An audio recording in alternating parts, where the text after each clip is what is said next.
Aloha everyone and good morning. Welcome back to Kaimana Conservation, the channel where we talk about the ocean and everything ocean related. For those of you guys that haven't been here before, my name is Jessica. I am a marine biologist and I live on the island of Maui in Hawaii, and it is whale season. Whale season here in Maui is from December. Peak season is from December all the way until like March. So if you guys are planning a trip down to Maui, keep those dates in mind. But we are like right in peak season. It's our humpback whales. They're traveling down from Alaska and they're spending their winter with us. It is the breeding ground. So we're gonna go out on our whale watch today with Brian's boat actually. Maui Snorkel Charters is now hosting whale watching trips in the winter on Sundays. So we're gonna go support Brian's boat today. We're gonna go out and see what kind of whales we can find here on the south side. Let's go.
Let's go chase some tail.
gosh, what an amazing whale watch. Obviously, all whale watches are made differently, but today was one to shout about for sure. We had a lot of activity in the morning, lots of really big fluke up dives, meaning that tail came up and out of the water for us. Got some really good photographs of the underside of the tail. You guys may have noticed there's a lot of really beautiful patterns under there, and that's like their version of a fingerprint. So we're gonna submit that for some citizen science surveys. Humpback whales are a protected species here in Maui, and because of that protected status, there's a few things that we have to do.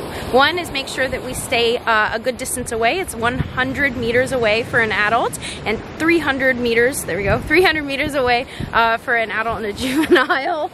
I'm on a walking path right now. 300 for a calf. As you guys may have noticed, however, whales are not super good at following those rules, so if a whale comes within 100 meters of distance to the boat, that boat is required to go into neutral or turn the engines off. Once those engines are in neutral, then that whale can maneuver around the boat however it sees fit. It can choose to swim away if it wishes, but it can also be curious and come over to the boat. And we were so lucky today that that's what happened. And we had two of those adults swimming really close to the boat, checking us out. They were hanging out underneath of us and blowing bubbles. It was so amazing. So I really hope that some of the GoPro footage that I took came out for you guys. Sometimes when you take the GoPro, you stick it in the water and just hope for the best. All in all, really amazing trip. Maui Snorkel Charters is just starting doing whale watches this year, like I mentioned this morning, and oh my gosh, is that team amazing. Alex is one of the funniest captains I have ever met. Don't tell my partner Brian, who is also a captain for that boat company, but he was so hilarious, telling jokes and fun facts the whole time. The crew that runs the whale watch is also fantastic. Big mahalo nui loa to Farrell and Charlotte for giving us such an amazing experience and sharing fun whale facts for us on the way, as well as their signature jokes. It made the whole experience worth it. Anywho, we just got off the boat. We're immediately north of the Kihei boat ramp, actually in a seabird sanctuary and walking path area. It's also a really amazing spot to continue watching the whales behind us. So we're gonna hang out in this area for a little bit and watch some more whales from shore before we head home. Thank you guys so much for joining me today at Kaimana Conservation, and I will see you guys next time.